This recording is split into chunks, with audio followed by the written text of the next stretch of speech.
Mr. Livingston. Hi, it's Sharon. Oh, hi.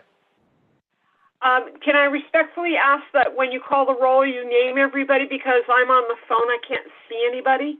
Will do. Okay. Okay, thank you so much. Sure. Larry, we're live? One moment.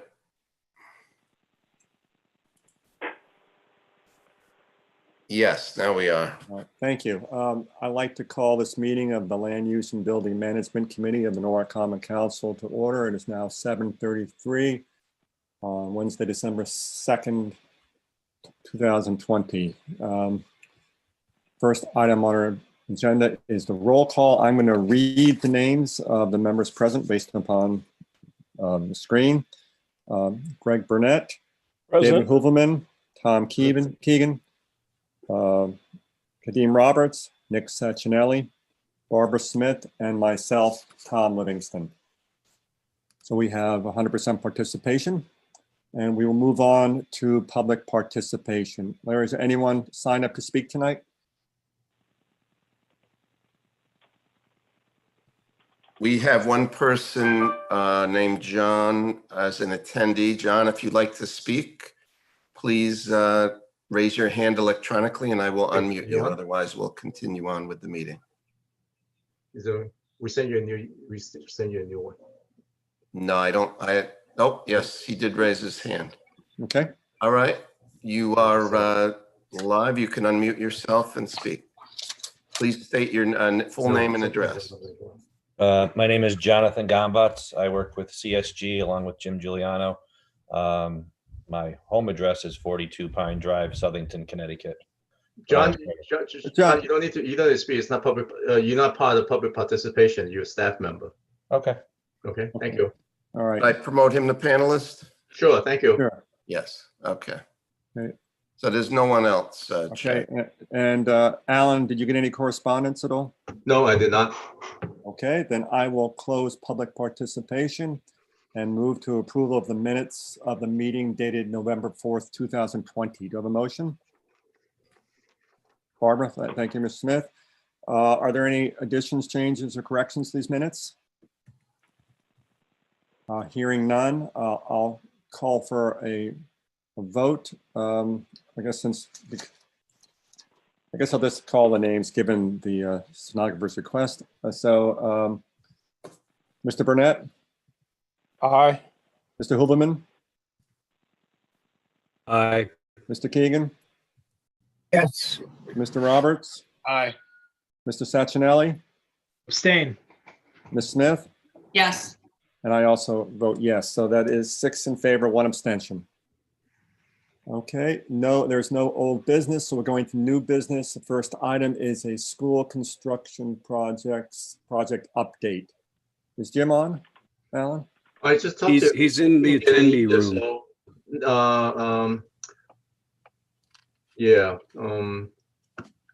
Okay, I just promoted him. Give him about 10 seconds. He'll be in. Okay, great. I see him coming in. There you are. There you are, Jim.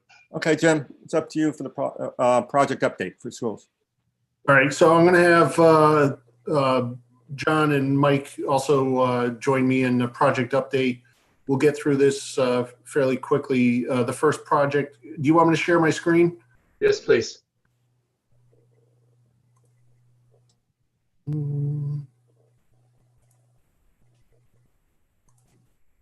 Okay, can everybody see it? Yes. Okay, so first project is Ponies Ridge. We are still in the process of doing closeout. We did receive more furniture. I think it was yesterday and today. John, are you on? Yep, I'm on. So what did we get today? Today and the rest of this week, WB Mason is wrapping up the library circulation desks and book storage shelving along the perimeter. Okay. And then within 1 to 2 weeks, in Salco, we'll have the balance of music lab furniture and any outstanding items on their PO. Okay. Jim, this is all furniture that had been approved before, right? Nothing new? That's correct. It was on back order. Okay. And then, John, with that order that we get from Insalco in a couple of weeks, that completes our order, correct? Yeah, correct. Everything will be accounted for. All right. Thank you. Any questions regarding Ponies? I'm sorry. Well, Jim, before you go on, I'm looking at the remaining balance there. Do you expect to have anything left over at the end? We do. Not exactly sure how much yet. You do have to understand that the total construction contract still hasn't been billed out 100% yet. And we do have some other miscellaneous costs that are still coming in, but obviously not to the extent of when we're under construction. I believe it's about $1 million left, I think. Okay. The last time we looked at it. I think, Jim, next time, I think we changed the format of this, the summary before, so it doesn't look like this, because the amount we expended, all it means is that we have a $37 million contract, just paid to date, but we anticipate we'll be spending $37 million. So anyway, That's how much we've spent today. I know, but I think the committee is more interested in when I say remaining balance. It's not financial accounting. It's more like the budget accounting, how much you're remaining kind of thing. Yeah, where do we stand in relationship to the original budget? Right. That's more the committee's interested in. Not so much, we pay $37 million, but the most important question we want to answer is what is the free balance in account at the end of the project? That's what. Yeah, I mean, this is interesting information, but yeah, again, I think Alan's correct that we'd like to see the where we stand at the end. Okay. All right. And the next project, Jefferson, Mike, would you like to give the update on that? At this point in the project, the construction drawings have been completed and they're being reviewed by the local officials, the building department, fire marshal, health department, and local 504, which is the ADA compliance review. We brought the final plans and drawings to the Board of Education for their review, and we have a presentation set up for later in the meeting tonight to gain your approval, which will be the last signature on form SCGO 42, which is the form that we're required to submit for the state for final review of the plans and specifications for the project, which will then, they will then grant us authorization to go out to bid for construction bidding. So later in the meeting, we do have a presentation set up for you guys to show you the final plans and specifications. I did send out another copy of the link to everyone tonight in hopes that everyone was able to easily access those drawings. If not, we do have members from the architecture team that did the design of the building that will have a presentation for you. The meeting with the state is scheduled for December 16th. We're rapidly approaching that date, and we're working diligently to get everything assembled that we'll need to do that meeting with the state. And then, moving forward, the construction management firm Newfield Construction will be putting the project out to bid in January. We'll be coming to the city with a guaranteed maximum price for the project sometime in early March. And then we look to start construction activities on site also in March. All right, thanks, Mike. One thing too, I just want to let all the members know that the presentation tonight, it's similar to what we did for the Ponies project for those who were not on the committee 2 years ago when we did the same process for Ponies. It's a requirement of the state to get the building committee, and since land use is the building committee for the city of Norwalk, the building committee, excuse me, and the Board of Ed have to sign off on a form called the SCG 042. So after tonight's presentation, hopefully you'll all agree that you'll sign off or ask Tom Livingston to sign off on the SCG 42, and then that will be the last sign off from the city side, from the committee side, I should say, that we need in order to meet with the state on the 16th and present the project to them. I just want to add one thing on Jefferson, is that we are scheduled to start in March or so, and our plan is to do up a portion of the property. So we're going to do demolition of the existing portable classroom and start construction on the gymnasium, which is the green portion of it on the plan, shown on the monitor right now. And also in terms of communication, I had notified Board of Education staff member, including superintendent, that we intend to take over the back upper portion of Jefferson because they're still using Jefferson due to COVID. They're using some classroom, not all the entire building, but they're using some of the space in the building. So we want them to be fully aware that we are going to start the construction project in the upper portion, and they will not have access to the back area for recreation and other uses, except for emergency egress. So they are fully aware of it. So, to maintain the schedule after the spring semester, they will not be able to use the school anymore. We would be taking over the building as soon as the spring semester ends. So they need to plan accordingly, and they have agreed to that. So anyway, so I just want everybody to recognize that. Thank you. Thank you. Okay, moving on. Schedule, we're actually a little bit ahead of schedule on Jefferson. Cranberry, John, can you give a quick update on Cranberry? So for the Cranberry Elementary School project, currently the design team and their associates are on site verifying the wetlands delineation to verify the actual area that we can do construction eventually. And our team is working on all the conversations with the OSCGR and state agencies to keep the project moving. Okay. Alan, do you want me to have? Yeah, can I go through what the work that we've been communicating with state on the gym? Okay. Do you want me to do that now, or do you want me to do it after we do Naramic? They kind of go together. Sure. Okay.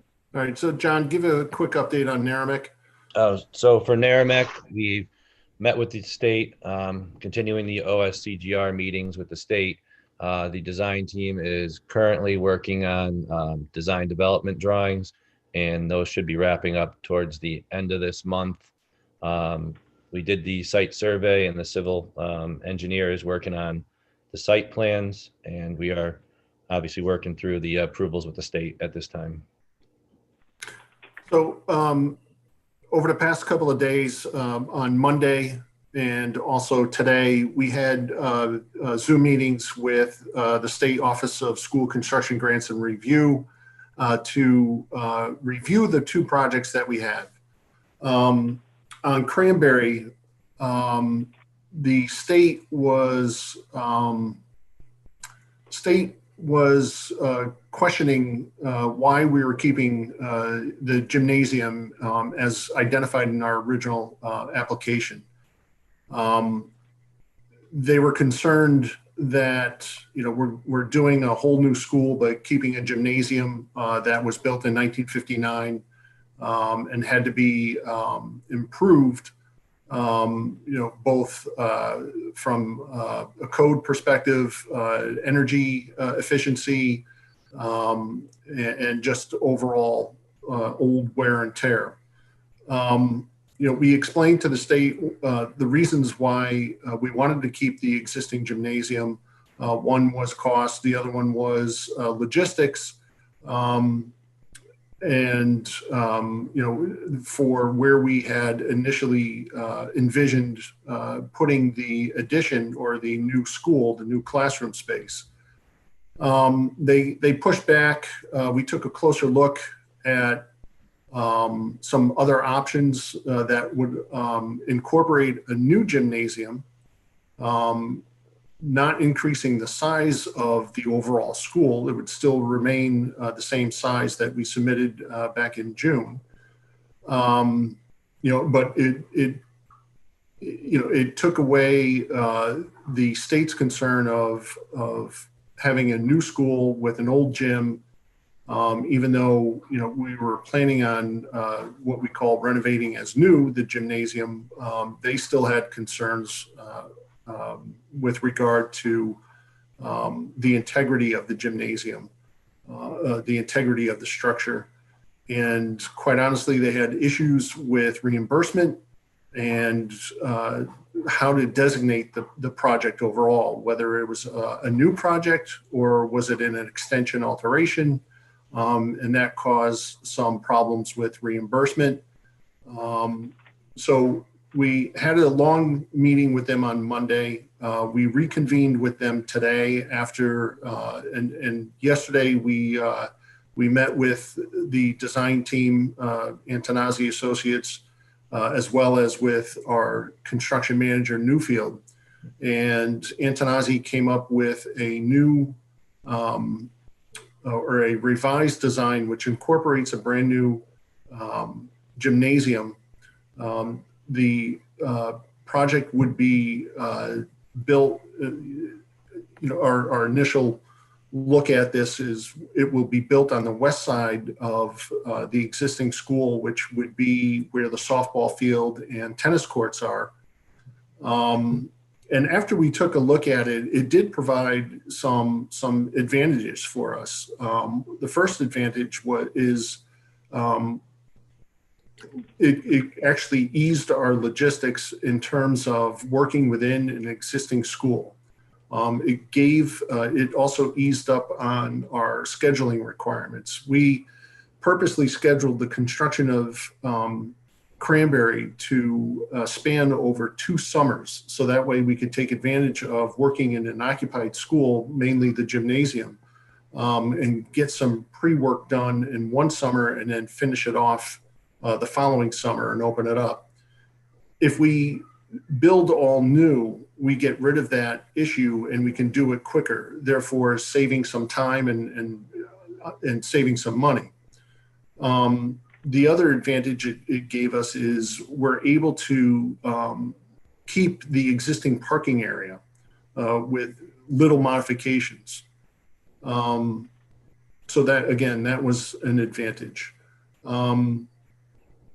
The disadvantage is, we're building a new gymnasium, so we have the cost of new construction. However, when we talked more about it with our construction manager, with the savings in time and with the savings in logistics and also site phasing, because we did have some temporary roads and some temporary laydown areas that we hopefully can avoid doing with a new school, with a new concept. The overall cost impact was really not as great as we thought it originally would be. So we met with the state this afternoon, and we think we came to a consensus with them stating that we can incorporate a new gymnasium with very little cost impact to the city. And I'm prepared to write an email to them tomorrow morning on behalf of the city, that the city will proceed with the development of this project with the construction of a new gym and within the current budget amount. So this is something kind of somewhat major in terms of, like, I mean, for last year, so we've been talking about utilizing the existing gym. So this is from that perspective, this is a substantial change, but at the same time, it is within our budget to handle this. And they are constructions, operation, and complication with the state if we do as a renovation, because it's very complicated in terms of reimbursement, and they are very restrictive in terms of what they will reimburse us for the renovation portion of the project. So overall, I think it's a benefit to overall project. We are able to maintain the budget. So I think overall it's a good thing. And you want to go on to Naramic? Sure. Our discussions around Naramic, after we talked on Monday and we talked again today, really came around the fact that we had envisioned keeping the portables at Naramic and avoiding any interaction with the portables and the operation of the portables and the pre-K students in those portables. So we created, and excuse me, I just want to back up for a second. So Naramic is going to be a kitchen addition off the back of the school, where the current library is located. We're planning on splitting the library in half, creating a cafeteria and a media center. The library is quite large. It does allow us to utilize it and split it in half for a cafeteria, and then also maintain a media center.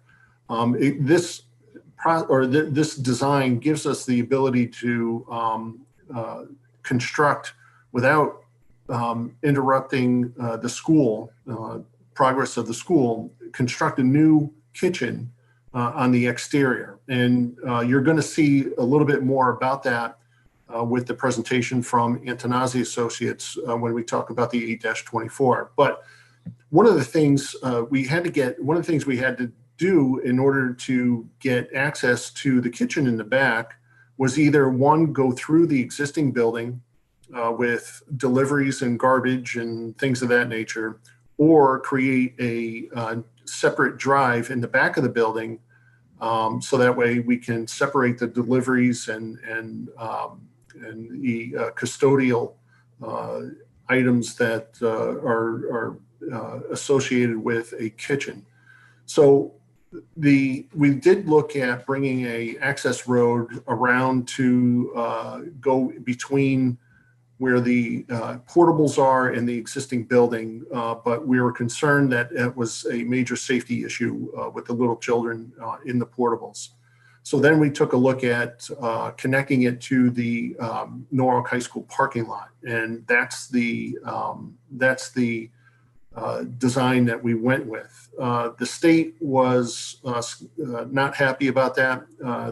They looked at, they questioned our estimate for the road, the cost of the road. We responded to those questions today. And then, it got down to, well, the state doesn't want to pay for a road because you still have portables on a school. And, are you going to come back to us at a later period and want to build an addition for these portables, so on and so forth. It became a very laborious discussion. So, Jim, how many portables are there? It's one classroom. Okay. And I think what happened is that the easier way to put that road to provide the service drive is go through where the portables are. So that's why the state is thinking that you have a portable classroom. That's when a few years ago, about 7 years ago, we put 4 additional classroom, yet the portable wasn't removed. And now, how old is the portable? And we're doing this new roadway, not roadway, but driveway, service drive coming from for about $250,000. Why are we doing that? And why wouldn't we just tear down the portable? So we are supposed to get back to them on Friday, but on this concurrently, I requested the Board of Ed to consider the possibility of not using the portable, and then we can remove it. Otherwise, the state is not going to reimburse it for the new drive. Right. I just ask, how would you create that connection between the Norwalk High parking lot and, how would you create that? Because there's that big hill. Yeah, we have there's a, you see it. I think when we get to that, I guess the next item on the agenda is talk about dynamic. So I think we have drawings for that as we get to the item. Correct. So Alan, I thought one of the whole ideas of all these school projects was to get rid of portable classrooms. So yes. So what's the plan with this one? The plan has always been get rid of the portable classroom. Yeah. The Board of Ed, as soon as we finish the extension project, there's always needs in school to, we got portable, why don't we use for this or why don't we use for that? So that's why it was never removed. So generally speaking, once we finish a project like we did back 7 years ago, the portable should have been removed. All right. Any questions on any of these presentations here before we move on? Mr. Brand? If we could just go back to Cranberry for a second. I just wanted to ask, so if the new gym is going to be built where the tennis court is, and then you'll move off from there? Yeah, and we don't have anything. Maybe Mike can load that. I'll put that drawing on. Yes, I can bring it up. Do you want him to load it up now? No, it's not necessary. It's just what I'm wondering about is how, like, relocating that, you're going to be able to keep the parking where it is. You know, are you going to be able to work with the traffic flow? Because traffic is such a problem at Cranberry. You know, the drop off and the buses and everything. And so that's one question I have. And also, you know, with the wetlands, how it will work there. Well, all around that. We're in the process right now of delineating the wetlands, as John stated. So yeah, Barbara, we don't exactly know where they are. We have an idea of where they are, but they're in the process of delineating them now. Probably around this time, or probably by the end of next week, we'll have a better idea of where the wetlands actually are, and you know what our restrictions will be, if any. Because it will be hopefully it will be further to the west. We'll be able to stay out of that existing main parking lot, and then there's the parking lot, Barbara, that is. I think it's to the south, if my directions are correct, of the tennis courts. Mm-hmm. You know, yep. Obviously we're going to be interrupting that parking lot, but the majority of the parking lot to the east, and I always forget my directions at Cranberry for some reason. That parking lot to the east, the main parking lot, we're looking at you know, the possibility of keeping that. You know, we don't think that there should be major reconfiguration to that. And Mike Lasasso, if I stated anything correctly, you can please correct anything that I may have misstated. No, you were right on, even with your coordinate directions. So perfect. It does seem a little unusual that the directions of Cranberry. I'm totally with you on that, Jim. So essentially, you really have to wait until you have the real information back about where the wetlands are, and that would change the design. When I prepare my letter to the state tomorrow, there will be one condition on it, is that it's subject to the delineation of wetlands, because we have on our plan to show where the limit of wetland is based on GIS maps, and we are supposed to keep 50 feet away from the wetland limits. But the actual location could vary, it deviates. So again, part of my letter with that condition is that we're subject to you know, how the wetland delineation works out, and if there's a problem, we look at this all further. Okay, thanks. Mr. Burnett, you had a question? Oh yes, thank you. Just going to Narragansett. I mean, we're discussing to resolve some issues with Narragansett construction going on to the Norwalk High property. And maybe the question is too soon to even answer, but are we anticipating the encroachment onto the Narragansett property after we do all this construction when we start doing the Norwalk High project, which is a huge project? Or do we feel that Narragansett will be untouched, that footprint will be untouched with all the work that we're going to do at Norwalk High? Yeah, that's a good point, Greg. Our concept design for Norwalk High School leaves it untouched. And we do anticipate that the new Norwalk High School will be in, for lack of a better term, the softball field. So therefore, that parking where we're planning on dumping or attaching the roadway to Narragansett would essentially be untouched or stay intact.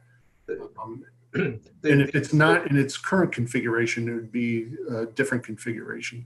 Yeah, the plan so far, it's very abstract and initial, and the plan is not to touch the football field, athletic complex, and also will stay within the limits of Norwalk High School property. So we have no intention to getting onto Narragansett property, and also Narragansett property is kind of small anyway, because there's a lot of woods in the front of along Strawberry Hill. and it's all sloped and everything else. So again, our plan right now is staying within the Norwalk High School property, and we're not touching the athletic field, but everything else is potentially would be reorganized. Okay, thank you. You're welcome. And to wrap up the project updates, Norwalk High School, we're working, myself and the Board of Ed, on finalizing all documents that are required for the grant submission to have it done by December 31st. We're most likely going to have it done before December 31st. The state is really pushing us on completing this. So they've called Nina the other day, and every time we meet on Monday and today, they push us to get the information uploaded into their website. So we feel that we're going to be before the December 31st deadline. And then Columbus and Old Columbus, again, we're in meetings with the Board of Ed as to how we're going to move forward with those two projects. Any other questions regarding project updates? Yes, just quick, going back to Norwalk High. So I know last month we discussed the cost, and it looks like we're still at the 189. Does that, what are we keeping in? Are we getting the pool? Is the gym changing, or where are we at with those items with that 189 bottom line cost? Right now, that we're still moving forward with the pool as an ad alternate. We really need, Greg, we really need to get into the details of how we're going to do this. You know, right now it's very conceptual, it's very high level. You know, once we kind of understand and get into deeper into the details of how we're moving forward, we'll be able to make a better determination at that point. Well, since on the side note, since we're talking about high school, I'm not sure we require a full action of the committee. I'm not sure there's any requirements like orders requirement, but we are looking to set up the Norwalk High School Building Advisory Committee, and we would need a representatives from the Land Use Committee or / Common Council to be a representative for the Norwalk High School Advisory Committee. Maybe we can designate somebody now if possible. Yeah, Alan, you and I spoke about that, and I had recommended Barbara, given the fact that she taught at Norwalk High School and probably knows more about the students, the faculty, and their needs better than anybody else.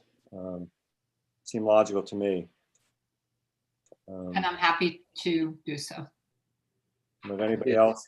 So I'm not sure we need a formal action or anything, but I guess, again, there's no rules on this. I mean, it's not like not like a commission, you're appointing somebody, but at the same time, I don't know whether it was suspend the rule to vote, or I don't think it's necessary, but it's up to you. Well, let me ask a little differently. Is there any objection? Anybody have any concerns or feel differently? Maybe it's an awkward question, but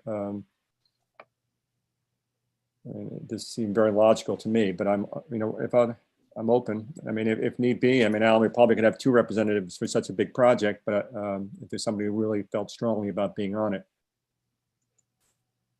Mr. Chair, I have a question. Sure, go ahead. Mr. Keegan, I'm sorry. Yeah, didn't we, when we basically changed the old Building Advisory Committee that had been initiated by Mayor Knott, wasn't it? Yeah, that's correct. Didn't we make this committee the committee that will act on behalf of school construction? We did, and this is a distinction. This is a sort of a subcommittee. Alan, you want to explain a little better? Yeah, let me explain this. What happened is, under the state requirement, the city has to identify a school building committee that's responsible for each project. The way the city, under city ordinance, the way we set this up is that before we have Norwalk Facility Construction Commission, which is NFCC, And the commission is responsible for all building construction projects, major construction projects, including schools as well as police station, fire station, all that. So for each specific project, the committee will create a separate building advisory committee so that can focus on it. And that committee will consider of, for school project, will consider of a representative from the Board of Education, and the principal and teachers and parents. So it's the kind of different makeup. It's more micro that the staff will work with in terms of developing designs and building programs and all of that. So the land use and building management committee will continue to be the state recognized building committee, school building committee. At the same time, we will set up separate committee for each one of our school projects. Does that answer your question? Okay. So just to close the loop here, Alan, you say we don't need a vote on this, but is that correct? In terms of the Yeah, vote? I mean, yeah, it just the committee need to appoint somebody. So again, this ordinance, it's vague. It didn't say. Well, let's just to be clear, I'm going to move to suspend the rules to designate a representative to this committee. Any objection to suspending the rules for this purpose? None, no. Okay, then I move that we designate Ms. Smith as the representative of the land use committee and on to that committee, the building committee. Yes, just technically, it's the Norwalk High School Building Advisory Committee. Okay, this in the minutes reflect that. Okay, all in favor? Raise your hands. Any opposed? No, so it is unanimous. Okay, thank you, Barbara. Thank you, everybody. You're welcome. Thank you. Thank you. Okay, so let's move on to the next item 2, which is review and approve design plans for Merrimack School Kitchen Addition Cafeteria Media Center Improvement Project, and refer the project to the Planning Commission for Section 8-24 review in accordance with Connecticut state statutes. I guess I need a motion for that. Thank you, Mr. Hulman. So, Alan, you're going to make a presentation here? Yes, Mike will. Mike Lasasso from Antonassi Associates. Good evening, everyone. If I may share my screen.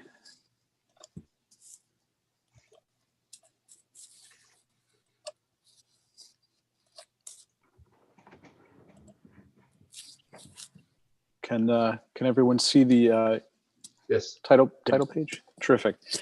So as Jim and John had recapped, we've been working on the project for a couple of months now.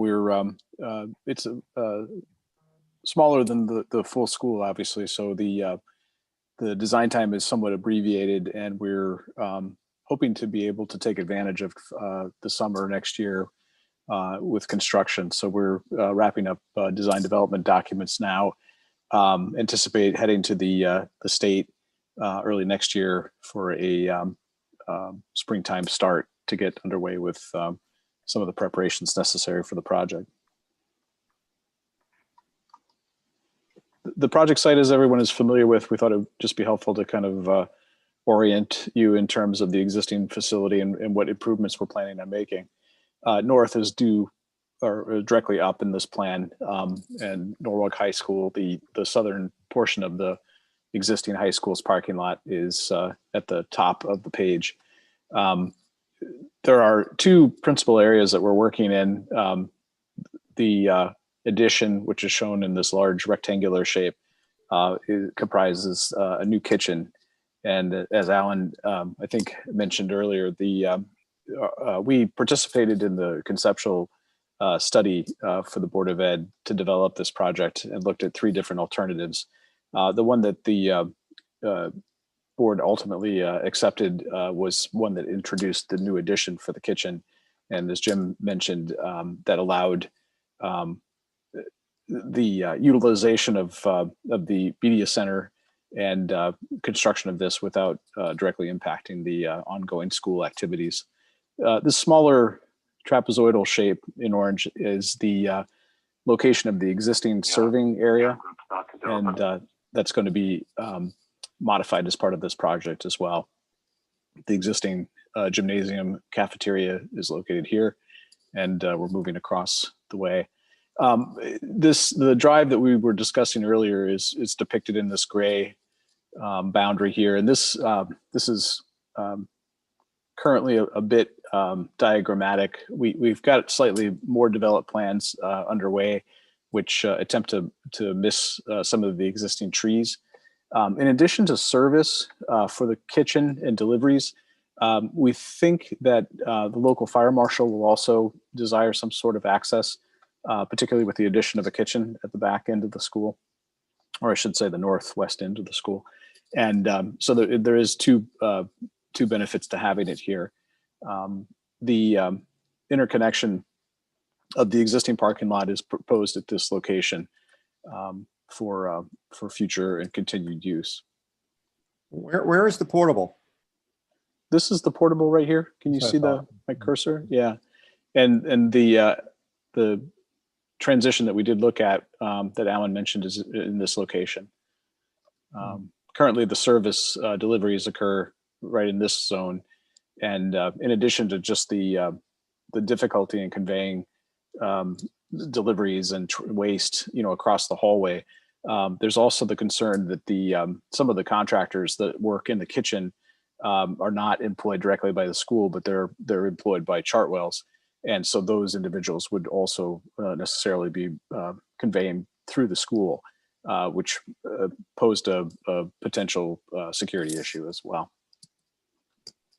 I have a question as well.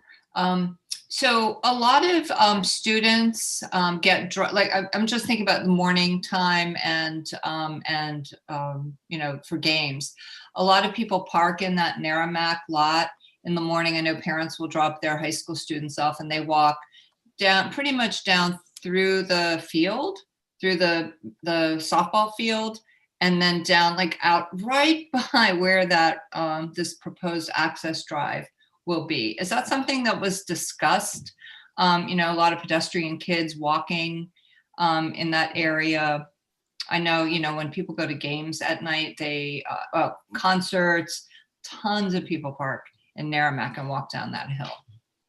We weren't aware of that, to be honest. I'm not certain that the introduction of the drive is necessarily a detriment to that. In fact, it may actually provide a bit more of a, it certainly would be a paved surface that somebody could walk on. This access drive would be utilized during the daytime, and the regularity and frequency is limited really to the service use. There is potentially, we're actually still getting our arms around the waste pickup. I think it's probably consolidated in this vicinity, which is where I believe the building services are currently located. But even a waste removal truck would probably come after hours. So my suspicion, though I can't say for certain, not knowing all the schedules, is that this drive would rarely be driven on when the pedestrians that you were describing would be accessing it. Yeah, I wouldn't think so, but there should be an awareness about it. Yeah, I appreciate the information. Thank you. Just briefly, one of the things that we find really interesting about the Merrimack project is its rich history.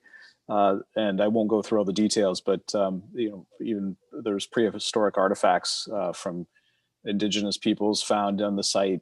It's at one point Merrimack, the chief, one of the chiefs of the Algonquin tribe, was actually involved in the transfer or the sale of the property to the early settlers, English settlers. In more recent times, the site was a site for apple orchards and provided food for people without income.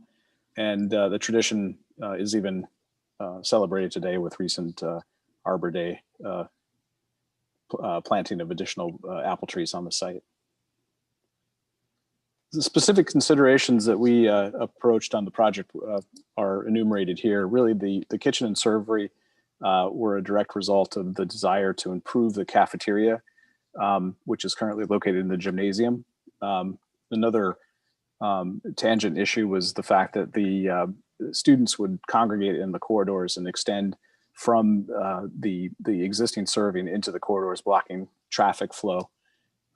We added to this also the fact that we're introducing the new cafeteria in the media center, but it also provides the opportunity to modify the existing media center to a learning commons style of space, which we've modeled on the example that was a precedent at Fox Run in Norwalk.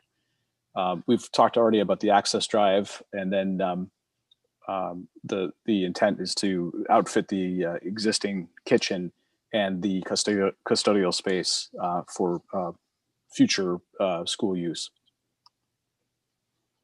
Quickly, this is an example of our removals plan, which highlights the areas that we're contacting. This is the existing corridor that I was referencing.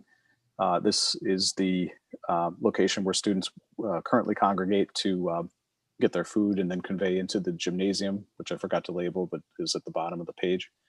And that's the issue with the resulting lines that develop in this existing corridor.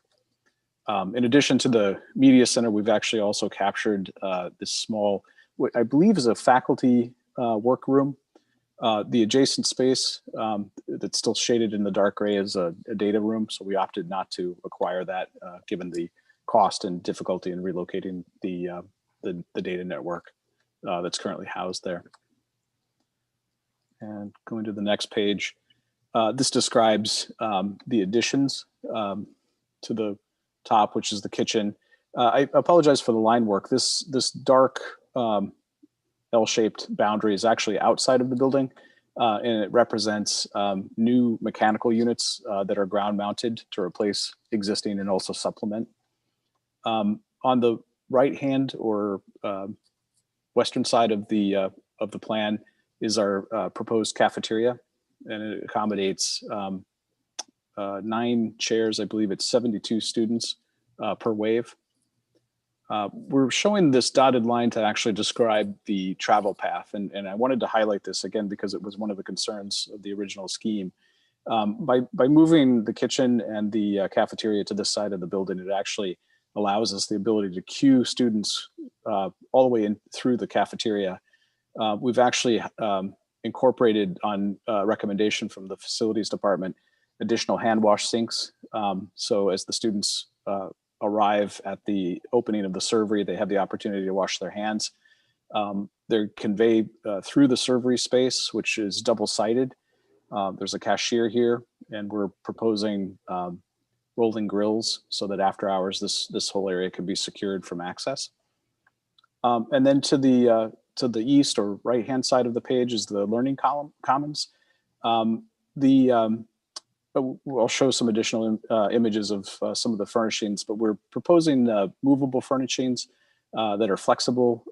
We do still have some book storage. There was a desire to maintain some of the existing media center books, but they have been significantly reduced with a focus now more so on technology and potentially robotics or other activities that are more in keeping with makerspace style learning.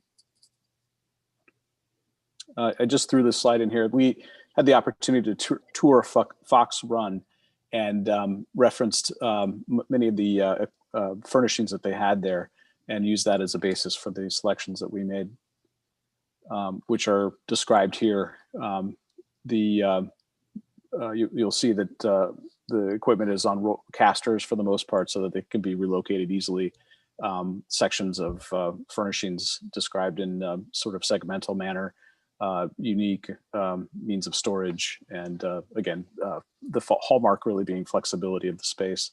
Did you look at row 8 in school? Because I know that they did a whole sort of cafetorium project where they incorporated recycling bins for the kids and things like that. We actually were the architects on the row 8 in there you go. School. So yeah, but and does this have a? I think I know the answer to this, but I want to make sure it has a tray washing area. Yes, incorporated in the kitchen is a dishwasher. Yes. Okay. Yeah, actually, this the drying rack is the one that takes more room. Once you wash the tray, you gotta dry it. So that equipment takes a little room because you gotta lay all the trays. We've been working with the district's food service provider, Chartwell's, We've shared an earlier version of this plan with them for review, and we intend at the end of DD to supplement with a more updated version for their confirmation as well. One other thing I want to mention is that we are aware of the concern of potentially a cafeteria next to a learning. So the new wall we're going to construct, we're going to do our best to soundproof that wall. That's a good and point, all the way Alan. to the other side of the deck. Yeah, and that includes the perimeter walls of the cafeteria as well as the demising wall between the learning commons and the cafeteria.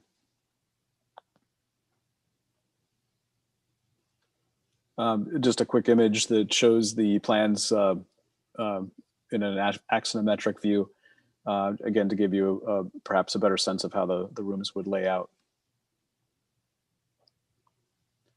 Moving to the building exterior, and obviously both evident in the existing buildings design motif are native of, or American Indian, I should say, patterns, either in textiles or baskets.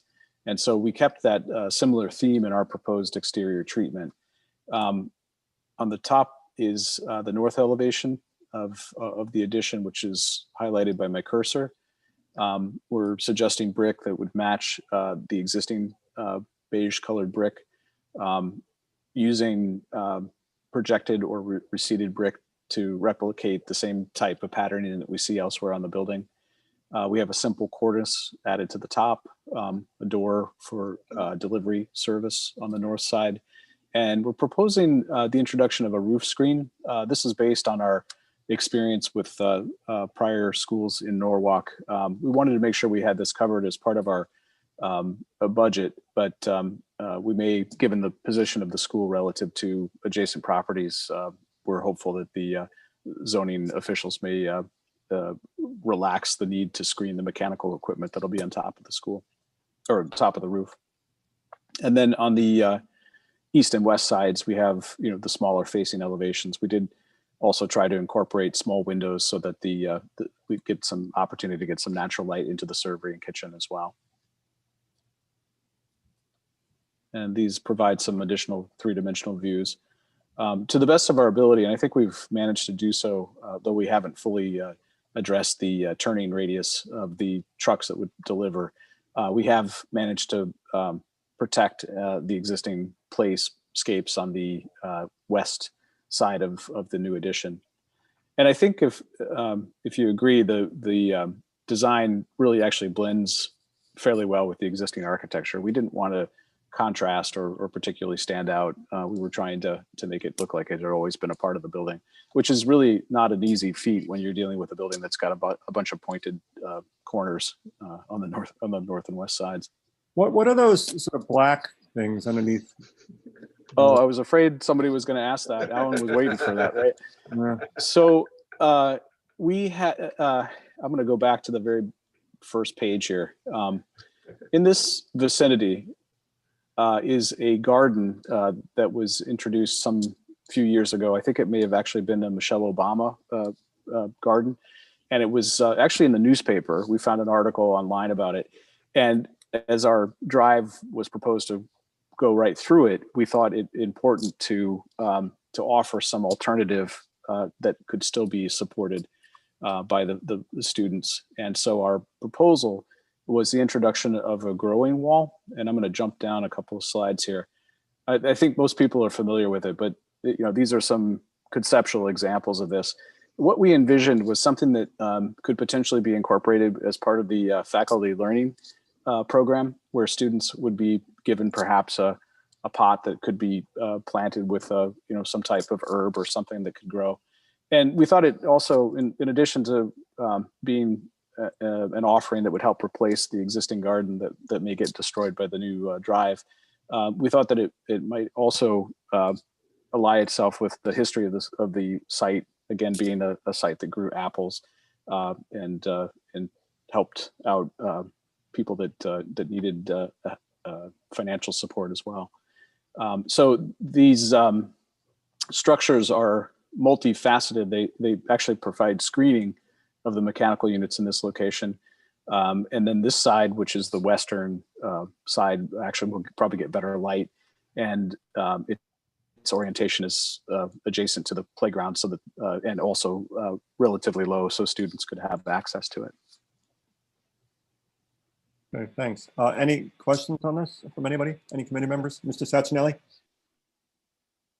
I had a question. I was thinking about, maybe this is for Alan, and I haven't brought this up before. Has any of these newly developed buildings where we're going to be working on exterior walls been looked at for transitional space, specifically thinking for when enrollment goes down and knowing that there would need to be some kind of type of security, but have we planned to potentially be able to sublet some of these buildings? So does that make sense? Because historically we've foregone the whole building, right? We've had reduced enrollment and then we let go of the property altogether and we used it for something else. As we're looking at these, does it make sense to look at potentially what it would take to meet the laws and guidance if we did have a reduced enrollment and being able to use the school as a school, but also sublet some of it? Or have we ever looked at any of that? Does it make sense to look at that? This is the first time that concept came up. So let me think about it. Let me think about how we look at this in the overall future. I remember back in the 80s, the concept was that we saw a number of buildings. We saw the Ludlow, Ludlow Square, the old City Hall Annex. We saw Old Marvin School, which is on whatever, and Honey Hill, which becomes the and I remember Doug Hempstead at that time, probably like 1986. I think that the strategy was we were going to keep Ben Franklin, Nathaniel Ely Center, and also Roosevelt, and mostly Roosevelt for an event there's an increase in enrollment.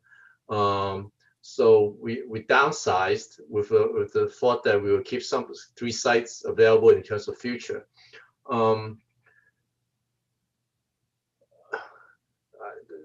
The chances of reducing it, enrollment population decreasing further, it's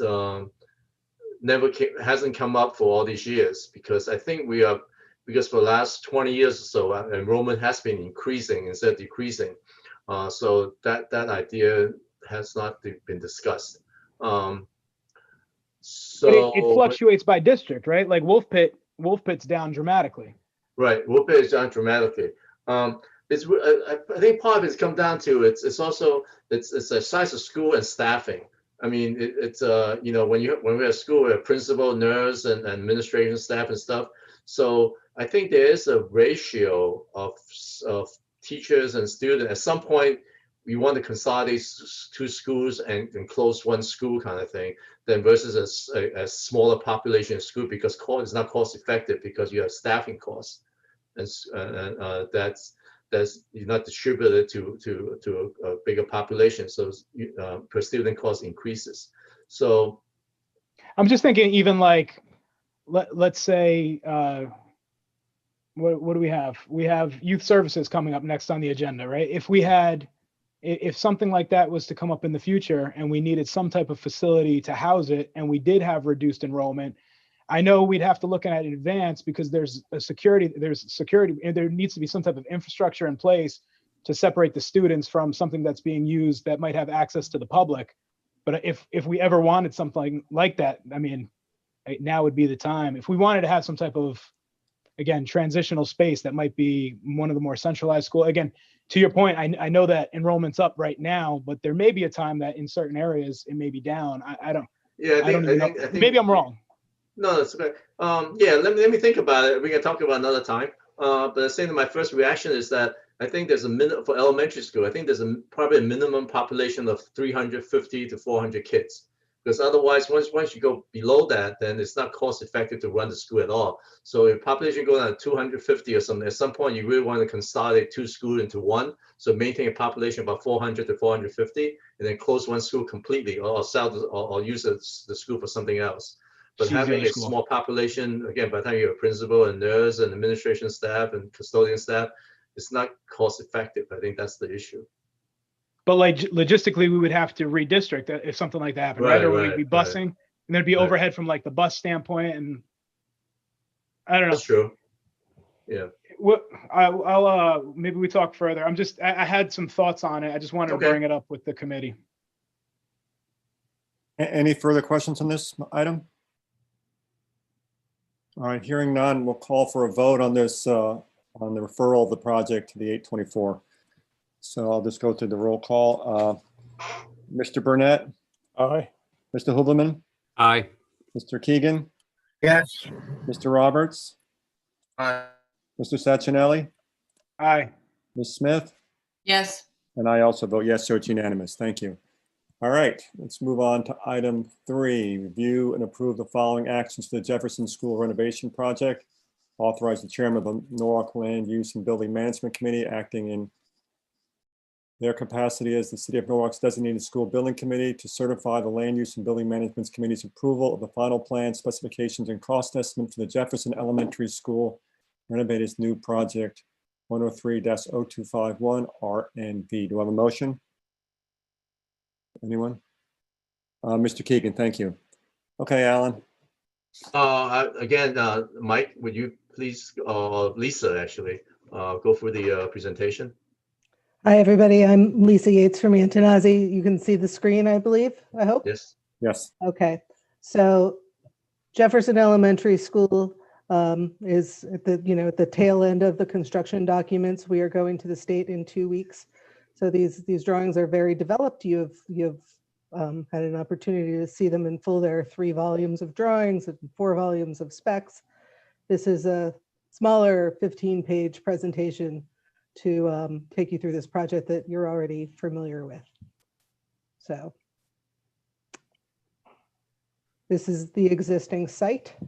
And on the Jefferson project, I always find it helpful to remember that south is on the left, north is on the right. The project, as you know, the site, as you know, is got a lot of topographic action. So the back side of the property is up 2 stories from the front side of the property. We have our 2 portables in the back in this park-like area that the portables will be removed. We currently have this driveway that goes underneath the north wing of the school. And we have parking to the south and staff parking to the north. So the new site proposal, the new project, it separates the entrances to the project. We have introduced a bus lane in the back for school drop-off. And the idea is that in the daytime, we have a gate that would be closed. So this becomes safer for the kids and they can, go outside and cross the street without worrying about cars or buses. The main parent parking area is down here to the south. This entrance is the main entrance of the building. It's the main secure point entrance for parents during the daytime, also for younger kids to be dropped off. The area underneath this north hexagon here has been filled in with classrooms. I'll show you that more shortly. And, as I know you guys are familiar with this project, so if you have questions, feel free to stop me. But so we have incorporated some isometrics from our model just to take you through this in a slightly more digestible way. Everything that's green here is new. So, this is the south end. This is Van Buren Avenue is out on the left side of the screen. So we have infill in this area, which will be first grade classrooms. I'll show you that in the plans. We are bumping out the entrance slightly. And we have a new gymnasium addition up at the upper level. And with a new entrance, and this is set up so that it can be locked off from the rest of the school. This is a view from the other side. Just gives you a better view of the new gymnasium addition and this new entrance. The bus loop is to the lower right of the screen here. And we'll take you through the floor plans. So this is the first floor. And the area on this side is all new construction. This is where we're filling in the area. And this is a security highlight also, you might remember. It's not considered safe to have vehicles driving underneath the building. We were able to move the administrative wing to the first floor.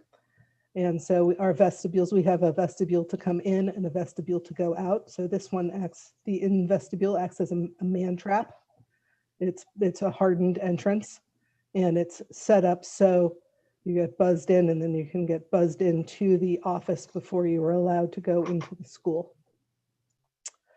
Over here on the left side, on the south side, we have our pre-K, and they share two toilets, sorry.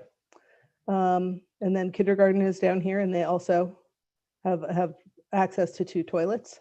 We have our nurses suite here, various offices here. Staff toilets are up in this area on the west side. And then we have another kindergarten classroom on this side, as well as the first grade wing. And for the first graders, the toilet rooms have been moved out of the classrooms, but they're close by, and they're still the lower toilets. And we have a door to sort of give a sense of community to the grade. This is currently is your receiving area and will still be your receiving area in your mechanical room on this side. And this plan up here just shows the stair here goes down an extra half a level. So this is that plan represented again in isometric. So you can see here in green, this is all the new construction, the new entrance. And this is kindergarten, pre-K, and first grade over here. The second, So it's go ahead. also important to highlight that the full administration area for the school has now been brought down to the first floor of the school, where currently it sits on the second floor of the school. Right. Yeah, and it should make coming and going much more smooth, and the security officer's actually going to be in the administrative office, which should be helpful. So the second floor, in the classroom areas, we have a lot of similarities between the second floor and the third floor. We're sort of using that to make the building more efficient. Like our toilets are located in similar places. We're doing a lot of stacking. So I'll take you through this one. We have an art room in the corner here. Upstairs, you'll see it's science. And then we have our second grade wing is here. And they have also a shared nook similar to the first graders, only larger, with their cubby lockers are in this area. And then there are two resource classrooms here. The wall between the two resource classrooms has been designed so it has minimal services in it. It just has a couple of outlets and some data, so that if you ever want to remove this wall to make this a full classroom, it should not be too much work. You know, we did things like we aligned the ceiling grids and that sort of thing to make it more flexible for future use. We have the same thing on the other side, and this is third grade on this side. So since the kids are getting bigger, we have multi-stall toilets that are shared between the grades. The area here in the middle is a collaboration area with a small glass wall to allow the light to penetrate into the corridor. We have our music room here with a smaller practice room adjacent to it. Your former multi-purpose room used to be the gym, the cafeteria, and the auditorium. We've removed the gymnasium function. So that should help with scheduling. We have storage and service areas for the cafetorium here. The faculty dining room is adjacent. We've put bathrooms available for the students, and we have a hand washing station. And the kitchen and servery area will be completely new. We're also putting in a new passenger elevator in a new shaft in the location of the old passenger elevator, and we're replacing the current service area, keeping the existing shaft. I have to ask about the kitchen again and the incorporating the same design elements as in NOMAC and row 8 and all that. Yes, yes, and we've been consistent. We actually have Raymond and Raymond, the same kitchen consultant, has been working on all of these projects with Chartwells. Okay, thank you.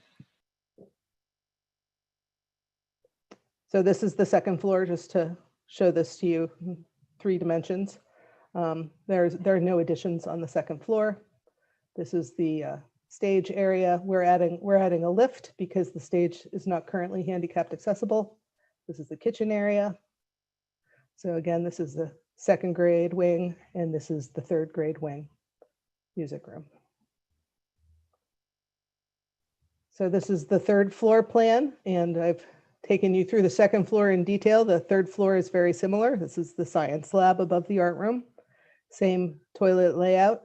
And this is the 4th grade wing with, again, this cubby nook to give a sense of community, and the resource classrooms, 2 on each side. This is 5th grade on this side. And we have our library in this area with a big maker space along the back. And this area is up a level. So this is, a double height space. And this area over here is a new addition. It includes the gymnasium, of course, and the new entrance lobby. And it's set up so that we can lock it off back here, so that if you have a community event, they're not going to have to go through the school to get to the gym. And we have some storage and toilet rooms for the gym and PE offices and the physical therapy office over here. And this is what the 3rd floor area looks like. So you can see the new gymnasium addition and the new entrance. And I'll quickly take you through some elevations. I think it's sort of easier to read what the roof plan. We are configured to receive solar on the roof. That's not directly part of the project, but we're set up to take it through a separate arrangement. So here are the building elevations, the overall building elevations. This is the side that faces Van Buren, the west side. And this sort of starts to show you how the building cascades down the hill. This is the new gym addition seen from the south.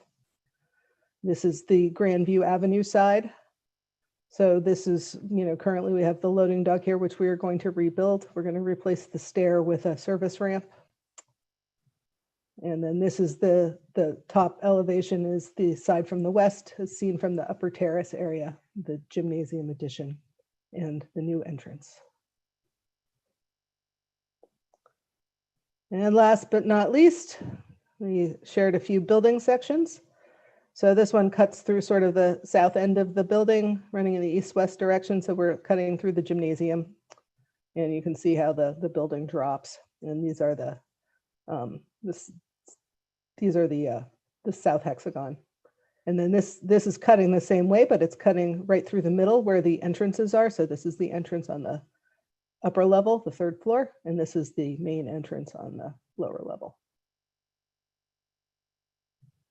And then this section here on the bottom cuts the other way, north-south, and we are looking at the gymnasium again. We're looking toward the west through the entrance, and then this is the cafetorium. The stage is back here. The servery is here, and the kitchen is here. And then this one is cutting a little bit further up. We're just looking at the cafetorium and the north hexagon. So that is what we have to show you, and I can answer any questions, or unless Alan jumps in to answer them for me. Anybody have any questions? Seeing none, okay.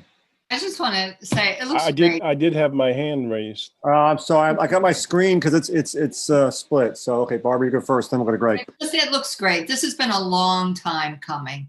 The Jefferson family has just desperately been needing this, and so looking forward to it. It looks great. I'm really excited for this project. Greg?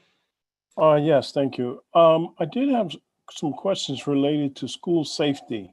We have an interest in the front for, I believe, where if parents park, they would enter the building from the front. And then there's an entrance in the back where there's the bus drop off. So there's multiple entrances.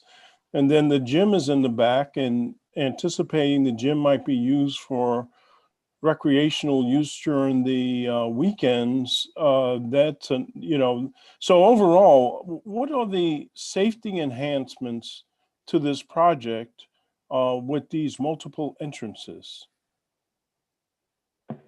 So the entrance I'll address the entrance at the upper level first. The idea with this entrance is that it's a timed use entrance for students only. It's set up with card readers and entry resistant glass also. Also, I'm going to take you into the upper level plan also.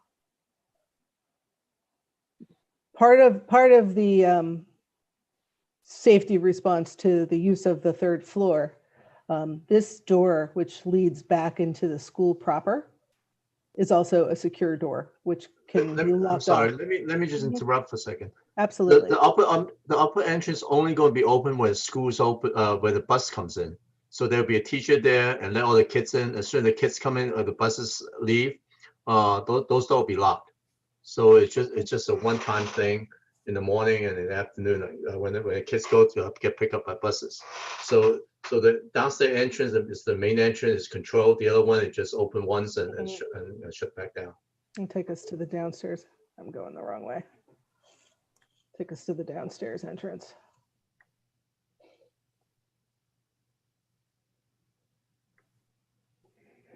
Okay, so the downstairs entrance is the focal point of entry.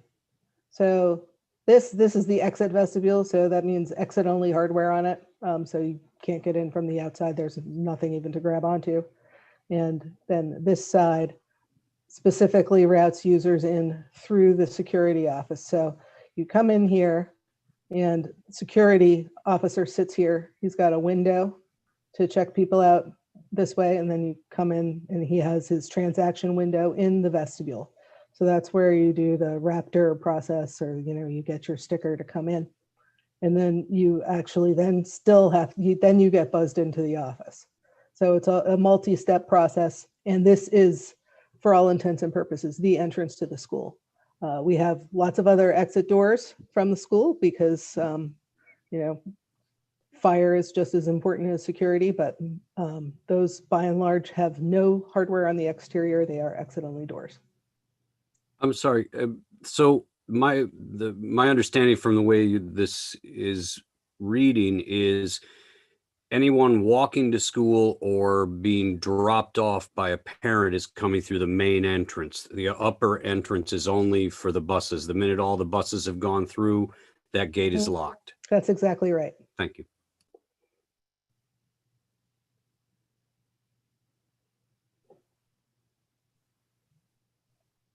Unmute. And access to the gymnasium on the weekends would be how? So for the logistics, I'd refer to the district and to Alan, but for the mechanics, one of the doors to the lobby is an exit only door. I think it's this one, and the other one has a card reader on it and is set up with electronic locking. This door is also set up with a card reader and timed locking. So, if you're using this space, you are secured from the rest of the school. Greg, I think the answer is that because the way the building is situated, it's never going to be simple. The reason being the building actually cuts the property in the front upper portion and the lower portion. So every time there's an event, the school require custodian staff on site. So basically, it depends on the group and usage. There's two options. One is that they come in from the lower level, park on the lower level, and come in the main entrance. And somehow there's arrangement in terms of access, whether they have to pay for a guard or it's left open, and people can go into the building and go to the gym. If we want to make it more restrictive, then they have to go in from the backside, and we leave that door and controlled by the whoever group. Let's say like a basketball league. The person in charge will have to open that door from the upper level, but they still have to park either on the business parking or on the staff parking, and they have to walk along the outside and come in. Or potentially we can open the loop and they can park in the loop. It depends on what the population. If there's for some reason there's 20 cars or something like that, then they have to park on the parking lots. But if there's like 10 or 15 cars, they can probably park in the loop, and then at the end after the event they can leave. And somehow that administrator for the event need to coordinate with the custodian in terms of lockout and things like that. So you can see, Lisa, you can just see how the building just cut the site. So it's not like, so there's so it's not a simple thing, but I think this is it's a solution. And I don't think there's too much other, because again, either way, I think if an event goes on in the gym, they are required to pay for a custodian anyway. So the coordination access, again, if there's a group that uses the gym every Tuesday night kind of thing, and they work out procedure with the custodian, they may just have them come in the back and the door is controlled by the administrator, right? But if it's like a parent teacher night, or not parent teacher, but let's say there's a big event or a concert or something that the kids have at nighttime kind of thing, then all the people will come in, park in the parking lot and go through the front door and then go upstairs into the gym.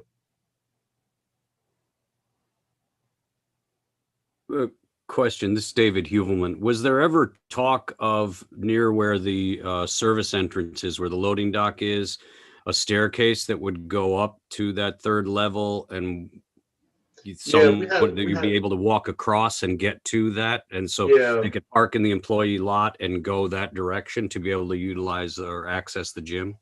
We had to look at that. In fact, we actually designed it, but at some point, especially me, I was very concerned having an enclosed stair that has no, security, separate security. So at nighttime, we're going to introduce people into an interior stair and then come back out. And I'm very concerned about that. I'd rather people drive through the loop, the bus loop, park outside, and then come into the building right at the rear entrance, or come in the front door and go through the building. Having another interior stair on the corner stair, I'm very concerned about safety. That's the reason why we decided to eliminate that. Because again, if an evening event is a larger event, they will come to the main door. A small event, they come through the loop. So it is being provided, access being provided. So the stair, I think it's just potentially that's a safety issue.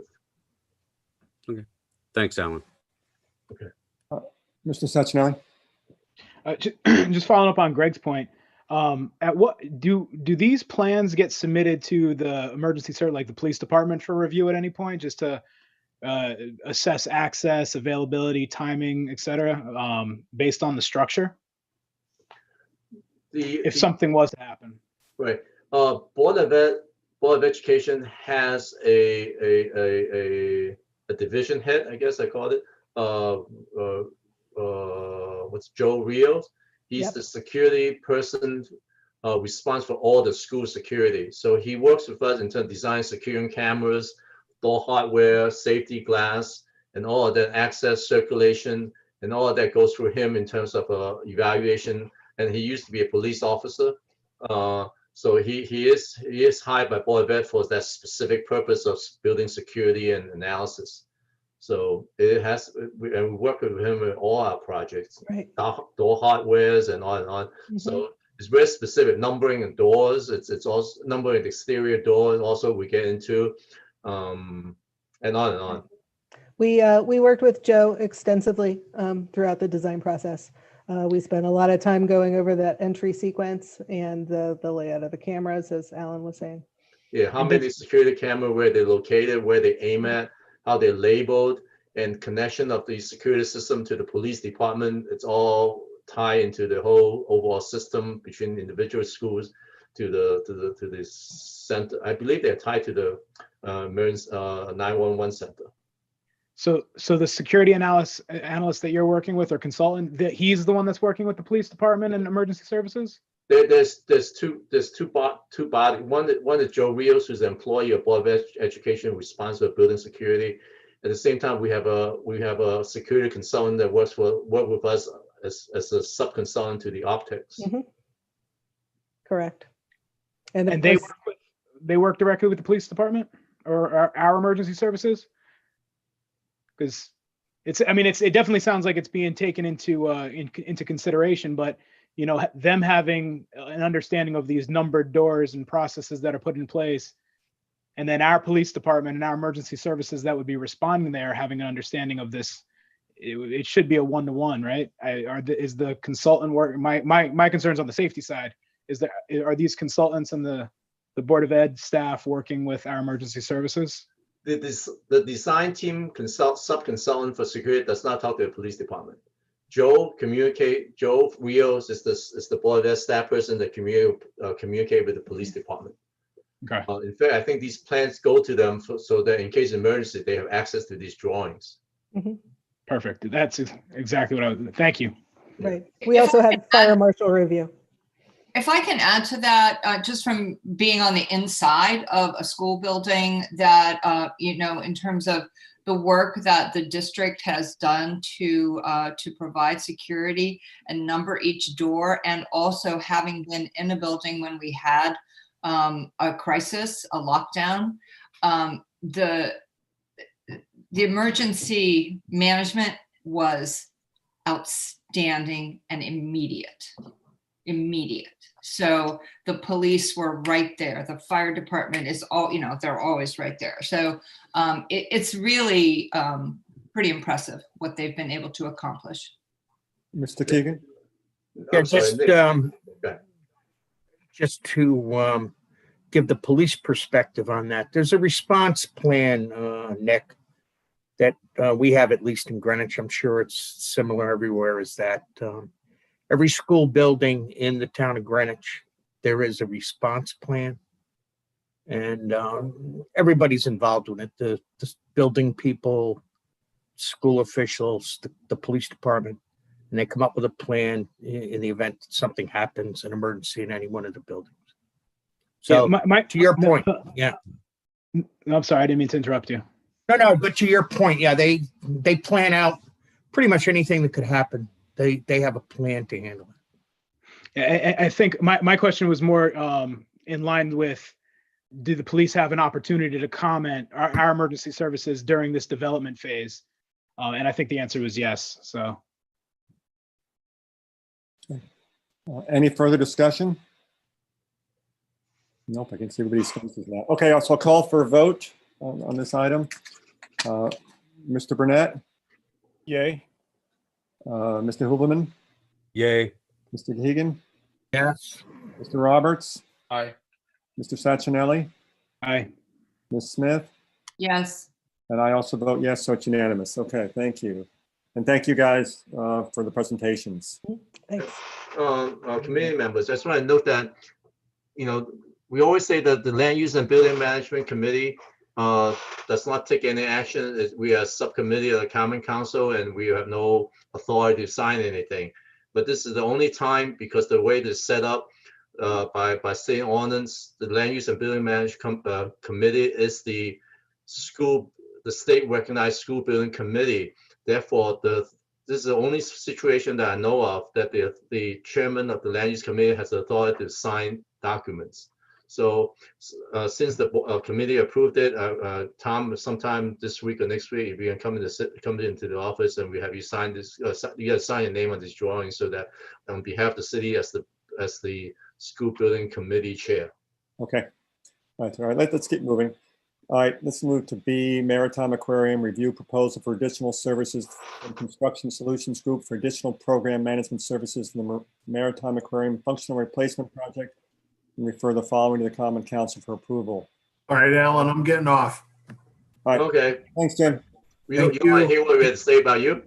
I'm sorry? You don't want to hear what we had to say about you? Yeah. Well, I figured you were going to kick me off anyway, so I figured I just we wouldn't attack, leave. Let me finish reading this. Authorize the mayor, Harry W. Willing, to execute an amendment to the agreement with Construction Solutions Group LLC for program management services for the Maritime Aquarium Functional Replacement Project for an additional amount not to exceed $97,469. Funds are available from the state's functional replacement account number noted. Do you have a motion, please? Yeah, I'll move the item. Thank you, Mr. Sacchinelli. Alan? Very quickly, the Maritime Aquarium projects continue to move pretty much on schedule. The 4D theater is scheduled to, we have executed an amendment with the construction manager. It's scheduled to complete on January 15th, and we're within a week's time. So overall, we are doing very well. And we extended the seal tank to March 15th. We're trending like early to middle of April right now, but generally speaking, we are still doing very good. There are many difficulties because it's a very unique kind of construction. So at the same time is that Jim Giuliano, his company has been providing under separate contract. It's not part of the school construction. This is a state grant project at Maritime Aquarium.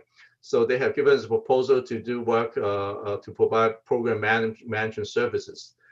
They've been spending a lot of time on it, and at the same time, we extended the schedule. So what we're looking for additional services is a couple of additional months, and we're having a staff person 2 days a week. It's broken down in the back of material for I think it's about 4 months or so, 4 or 5 months or so, and then her responsibility and hours will reduce so that we can close out the project. And all of this will come from the state, part of the state functional replacement funds. At the present time, we have about $2 million free. I anticipate that we will be about $2 million left in the project at the end of the project. And any questions or comments? Question, yeah, quick Burnett. question. Yes, so when the last statement you made, Alan, so are this additional money, is this city money, or is this, we're approving the authorization of it, but it's really from the state account? Correct. The city, except, well, my time is free, kind of. But yeah, the city contribution is my time and a little bit of DPW's time. There's no financial input, support from the city. It's the state provided this project at $40 million. And by the time the city was technical recipient of the money, right? But the initial, beginning of the project, we have Maritime Aquarium managing a project. There's a number of issues that came up and bidding and blah, blah, blah. So it was revert back to the city to manage. So I was asked to manage this project. And at that time, it's about $35 million. So we don't have a penny invested in this project at this point, except staff time. So Alan, has the state seen this, or do they have any say? Oh yeah. The state's very concerned about it. I mean, it's very unusual because instead of just appraised value on the property, they are actually providing more than. No, I'm sorry. I understand that part. I'm curious about this particular agreement. Do they get involved at this level of detail? No, they don't get involved at this level. Okay. They've seen earlier.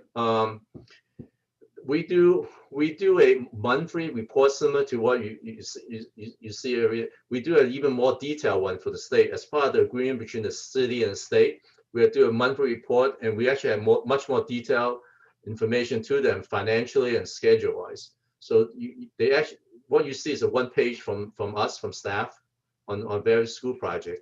They actually get a report from us, from the city, that's probably like 20 pages of detailed costs, budget numbers, and schedules and issues that we have. And they're invited to all our meetings, but they don't usually attend. But the person that in charge of the right of way, James Mason, actually came down probably about a month, right, the week before we have the tour. And so he's very familiar with the project, and they overlook this project pretty closely. But I mean, we don't see that they're not going to object to this at all, right? No. All right, any other questions? Hearing none, I'll call for a vote. Mr. Burnett? Aye. Mr. Hubelman? Aye. Mr. Keegan? Yes. Mr. Roberts? Aye. Mr. Sacchinelli? Aye. Ms. Smith? Yes. And I also vote yes, so it's unanimous. Okay. Last action item, review bids for the renovation of old redevelopment agency office space in City Hall for youth services, and refer the following to the Common Council for action. I'm going to read you the revised resolution. Authorize the mayor, Harry W. Rilling, to execute an agreement with NAC Industries, Inc. for the renovation of the old redevelopment agency office for youth services for a total not to exceed $52,400. Accounts noted. And B, authorize the Office of Building Management to issue change orders on contract for a total not to exceed $5,240. Do I have a motion? Mr. Burnett, thank you. Alan? Yeah, I think I wrote a pretty detailed memo behind this request. And for last year, probably a year and a half now, We are doing various phase improvement and relocation of departments to reorganize City Hall. Since we moved in City Hall back in 1987, this is the first time we actually did any reorganizing in terms of like how departments are located and actually do any improvement to those offices. And as you probably know from the years that you come to City Hall, security is always a little different. I wouldn't say poor. I would say it's a different way of operating. Department does not have their own little entrance and a little more separation between the public and the staff kind of thing. So as part of this project, we did relocate departments so they can group together better, serve the public better. At the same time, we enhance the public access and relations in each individual offices as well. So we've done a number of projects. You probably saw listed in my memo, and this is the last one. The area that youth services is going to move into is the community service group. It used to be a redevelopment agency. Currently, Lamont's in there now, and also human relations in there. So we are going to renovate these offices and move youth services in there. This would be the last step of all the changes. Any questions? All right, hearing none, I will call for a vote. Mr. Burnett? Aye. Mr. Huberman? Aye. Mr. Keegan? Yes. Mr. Roberts? Aye. Mr. Santinelli? Aye. Ms. Smith? Yes. And I also vote yes, so it's unanimous. Okay, thank you for that. Before we go, one item's not on the agenda, just has to do with the calendar for next year. We've always met at 7:30, but that was because of the NFCC. The NFCC is no longer around, so we'd like to meet at 7 to make it consistent with other committees. Is everybody okay with that? Aye. Aye. Totally. Okay, how about 6:30? Aye. Actually, Alan suggested 6:30, but it's good to keep it consistent with the other committees. Well, it depends. Every time when people want to eat dinner first, or something. Depends on committees. Some committees, people are working. They want to be able to work at 5. Well, people don't go to work anymore, go to the office anymore. I just think there's a benefit for having all the council committees meet at the same time. Okay. 7 is fine. All right. So, Alan, do I need a vote or anything on that? No. I'll send out I'll notify the town clerk's office, city clerk's office, and would be on a freedom of information meeting, freedom of information requirements. All right. So then that is it. Do I have a motion? Motion. Mr. Keegan. Okay. All in favor?